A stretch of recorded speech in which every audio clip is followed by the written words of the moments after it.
The glass doors of Highland Elite Shooting Range swung open as a woman in her late 20s stepped inside, her white cane folding with a quiet click. She wore simple jeans and a dark sweater, a stark contrast to the designer gear surrounding her. "Excuse me, miss?" The receptionist's voice carried a mix of confusion and concern. "I think you might be lost. This is a shooting range." The woman turned toward the voice with practiced precision. "I'm not lost. I have a 10 a.m. reservation under the name Victoria Chin." "Wait a minute." The booming voice belonged to Marcus Sterling, the range's star attraction and 3-time state champion. His $15,000 custom rifle gleamed as he approached, drawing every eye in the facility. "Did I just hear what I think I heard?" Marcus's voice carried across the lobby, stopping conversations mid-sentence. "A blind person wants to shoot guns?" Victoria remained calm, her grip steady on her cane. "Yes, sir. I have a reservation." The lobby erupted in snickers and whispers. Marcus threw his head back and laughed so hard his shooting glasses nearly fell off.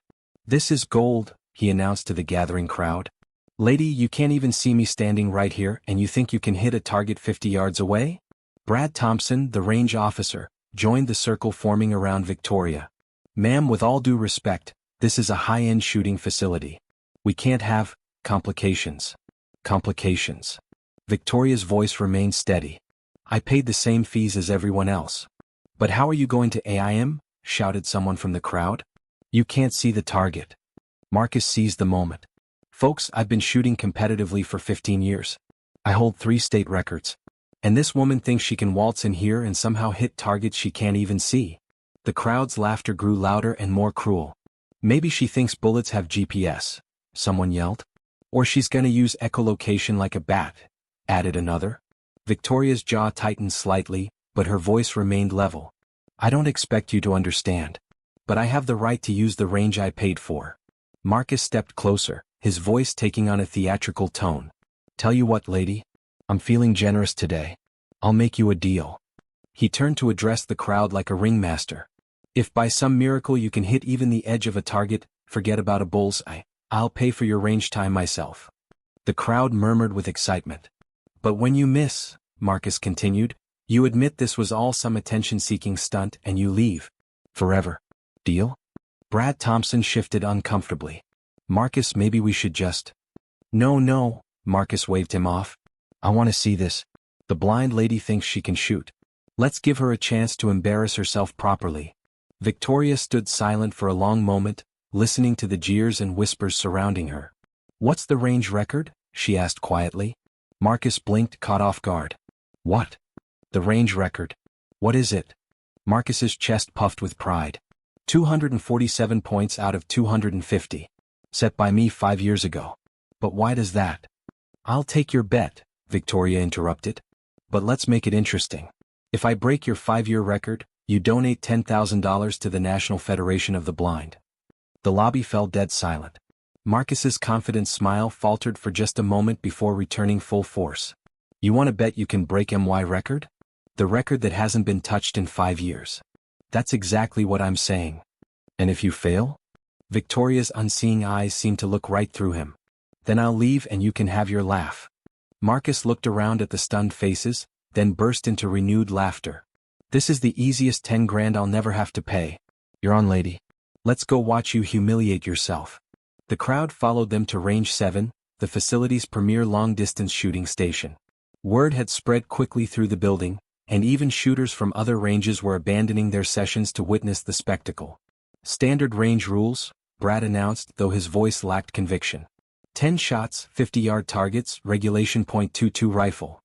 Victoria nodded, accepting the rifle with surprising familiarity. Her hands moved over the weapon with careful precision, checking the weight, the balance, the trigger. "Oh, now she's an expert," Marcus called out. "Did you guys see that? She's handling that rifle like she actually knows what she's doing." The crowd laughed nervously. Something about Victoria's confidence was unsettling them. "Marcus," whispered Janet Williams, the range owner, "maybe we should reconsider this. If something goes wrong." "Nothing's going wrong," Marcus cut her off. "She's about to prove that all this confidence is just an act." Victoria loaded the magazine with smooth, practiced motions. Each movement was economical, precise, almost military in its efficiency. "Where did you learn to handle firearms?" asked Dr. Patterson, a regular customer who'd been watching quietly. My father, Victoria replied simply. He was a Marine sniper before he lost his sight in Afghanistan. He taught me that shooting isn't about seeing the target. The laughter in the crowd began to die down. It's about feeling the rifle become an extension of yourself. About listening to your breathing, your heartbeat, the wind. About finding stillness in chaos. Marcus's smile was beginning to look forced. Yeah, well, philosophy is great, sweetheart, but physics is physics. You can't hit what you can't see. Victoria raised the rifle to her shoulder, her stance shifting into perfect shooting position. Her feet planted shoulder-width apart, her breathing slowed and controlled. Actually, she said quietly, you can't hit what you can't understand. The impossible shot. Victoria's first shot cracked through the range like thunder. The electronic target system immediately displayed the result. 9.8 out of 10. Nearly a perfect bullseye. The crowd's murmur turned uncertain. Lucky shot, Marcus declared, though his voice had lost some of its confidence. Beginner's luck happens sometimes. Victoria's second shot scored 9.9. By the third shot, another near-perfect score, the lobby had fallen completely silent except for the hum of the target retrieval system. This isn't possible, whispered someone in the crowd. Victoria continued shooting with mechanical precision. Each shot landed with surgical accuracy, her breathing steady, her stance unwavering. She wasn't just hitting the target, she was dominating it. Shot 4, perfect 10. Shot 5, perfect 10. Shot 6, perfect 10. Marcus's face had gone pale. This is some kind of trick. She's got to be cheating somehow. How? Dr. Patterson asked quietly. How do you cheat at this? Shot 7, perfect 10. Shot 8, perfect 10. The crowd pressed closer to the bulletproof glass, watching in stunned silence as Victoria prepared for her 9th shot. She needs to average 9.88 to break the record, Janet Williams whispered, doing quick calculations. She's already at 9.86 with 2 shots left. Shot 9, perfect 10. The final shot would determine everything. Victoria needed anything above a 9.6 to shatter Marcus's 5-year record. No pressure, Marcus said weakly, his bravado completely gone. Just the impossible shot that will humiliate me in front of everyone I know. Victoria lowered the rifle for a moment, her head tilting slightly as if listening to something no one else could hear. What are you doing? Someone whispered. Listening to the silence between heartbeats, Victoria replied. My father taught me that's where perfection lives. She raised the rifle one final time. The range held its collective breath. The shot rang out, crisp and clean. The target system seemed to take forever to register the result. Then the number appeared, perfect 10. Final score, 248 out of 250. A new range record. The silence that followed was deafening. Nobody moved. Nobody spoke. They just stared at the impossible number on the display. Marcus Sterling stood frozen, his mouth slightly open, his confidence shattered along with his record. That's not possible, he stammered. Nobody shoots like that. Nobody. Victoria carefully set down the rifle and turned toward the crowd. My father, Staff Sergeant Robert Chin, lost his sight to an IED in Kandahar 12 years ago. The VA doctors said his shooting career was over. She paused, letting her words sink in. But he refused to accept that. He spent 3 years developing techniques for precision shooting without sight. Sound mapping, breathing control, muscle memory, wind reading through skin sensitivity. He became a better shooter blind than he ever was with sight. The crowd listened in stunned silence. He trained me using those same techniques from the time I was 16. Not because I was blind, I lost my sight in a car accident 2 years ago, but because he believed anyone could transcend their limitations with proper training and absolute dedication. Dr. Patterson stepped forward. The precision, the consistency, that's not luck. That's years of training. Victoria nodded. 8 years of training, 4 hours a day, 7 days a week. My father never let me make excuses. He said excuses are what people use when they've given up on excellence. Marcus finally found his voice, though it came out as a croak. But you can't see the target. No, Victoria agreed. I can't see the target. But I can hear the wind direction from the ventilation system. I can feel the slight variations in air pressure. I can sense the rifle's balance shifting with each breath. I can map the range acoustically from the echo patterns of ambient sound. She turned toward where Marcus stood, her unseeing eyes somehow finding his exact position. Most importantly, I can hear fear. And right now, Mr. Sterling, Your fear is louder than anything else in this room. The crowd remained frozen, processing what they had witnessed. The woman they had mocked, dismissed, and tried to humiliate had just accomplished something that had seemed impossible. Janet Williams was the first to find her voice. "Mr. Sterling, I believe you owe Miss Chen an apology. And the National Federation of the Blind a donation." Marcus opened his mouth several times before any words came out. I don't understand. How did you know about my record? Why did you come here?"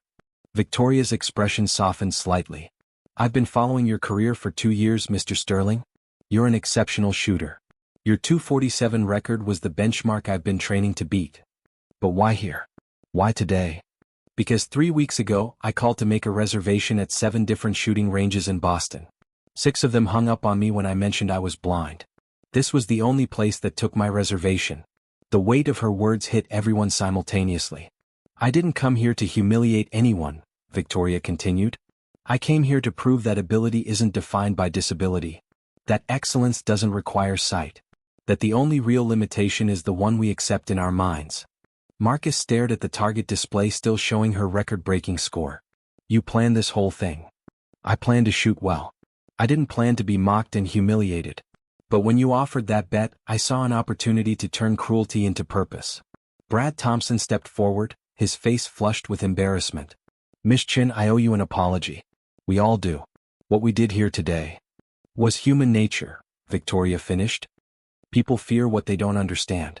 They mock what threatens their assumptions about how the world works. I'm used to it." "That doesn't make it right," Dr. Patterson said firmly. "What happened here today was shameful." Victoria picked up her white cane, unfolding it with a practiced flick. "What happened here today was necessary. Sometimes the only way to change minds is to shatter expectations." Marcus watched her prepare to leave, his world fundamentally altered. "Miss Chin, how do I mean, what do I do with this?" Victoria paused at the range door. "You honor the bet, Mr. Sterling. You donate the money. And maybe you remember that the next time you see someone who looks different, acts different, or faces challenges you don't understand, there might be more to their story than you assume. And then you decide who you want to be. The person who mocks others for their differences, or the person who recognizes that true strength often comes disguised as weakness." 3 weeks later, Marcus Sterling stood on a different kind of stage, not a shooting range but a community center in downtown Boston. Before him sat 30 veterans, many dealing with various disabilities, all part of a new adaptive shooting program. "My name is Marcus Sterling," he began, his voice carrying none of its former arrogance. 3 weeks ago, I learned the most important lesson of my life from a woman I initially mocked and tried to humiliate." He clicked to the first slide of his presentation, Victoria's record-breaking target. "Victoria Chin didn't just break my shooting record. She broke my assumptions about ability, about limitation, and about what it means to be truly skilled." The audience listened intently as Marcus continued. "Today, I want to teach you techniques I've learned from studying Victoria's methods. Techniques that don't rely on sight, but on developing other senses to achieve precision that most sighted shooters never reach." In the back of the room, Victoria Chin sat quietly, a slight smile playing at her lips as she listened to the man who had once been her tormentor become an advocate for everything she believed in. After the presentation, Marcus approached her. "I never properly thanked you." "For what?" "For showing me who I really was. And giving me the chance to become someone better." Victoria stood, extending her hand. "The National Federation of the Blind called me yesterday. Your donation was 3 times what we agreed on." Marcus shook her hand firmly. "I figured I owed interest on all the years I spent being ignorant." "And the program? Growing every week. We've got a waiting list now. Turns out there are a lot of people who were told they couldn't do something just waiting for someone to show them they could." Victoria smiled. "My father would have liked that. He always said the best victories aren't the ones where you beat someone else. They're the ones where you help someone else beat their own limitations." 6 months after the day that changed everything at Highland Elite Shooting Range, Victoria Chin stood before the Massachusetts State Athletic Commission, accepting an award for Outstanding Achievement in Adaptive Sports. The award wasn't for breaking Marcus Sterling's record, though that shot had launched her into national recognition. It was for the program she and Marcus had built together, a network of adaptive shooting instruction that had spread to 12 states. "People often ask me about that day at the shooting range," Victoria said into the microphone. "They want to know if I was angry, if I wanted revenge, if I planned to humiliate Marcus Sterling the way he tried to humiliate me. She paused, her unseeing eyes somehow connecting with everyone in the audience. The truth is, I wasn't shooting against Marcus Sterling that day. I was shooting against every person who had ever been told they weren't good enough, weren't capable enough, weren't worthy enough to pursue their dreams. The audience was silent, hanging on every word. That 248 score wasn't just my personal best. It was proof that excellence doesn't require perfection of body or circumstance. It requires perfection of spirit, of dedication, of refusing to accept limitations that others try to place on us. In the audience, Marcus Sterling applauded with tears in his eyes, watching the woman who had transformed his life accept recognition for transforming countless others. My father used to tell me that every shot is a choice, Victoria continued.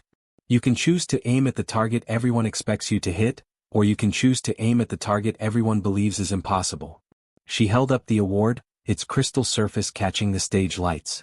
Today, I encourage everyone here to choose the impossible target. Because somewhere out there is someone who needs to see you hit it. Someone who needs to know that their limitations are not their destiny. As the applause thundered through the auditorium, Victoria smiled, remembering the words her father had whispered to her before her very first shot. The target isn't what you're aiming at, sweetheart. The target is who you're going to become. That day at Highland Elite Shooting Range, a blind woman proved that the clearest vision sometimes comes from those who see with their hearts instead of their eyes. And in doing so, she didn't just break a record, she broke down barriers that had stood far too long. The final score that mattered wasn't 248 out of 250. It was the infinite number of people who now believed that impossible was just another word for untested.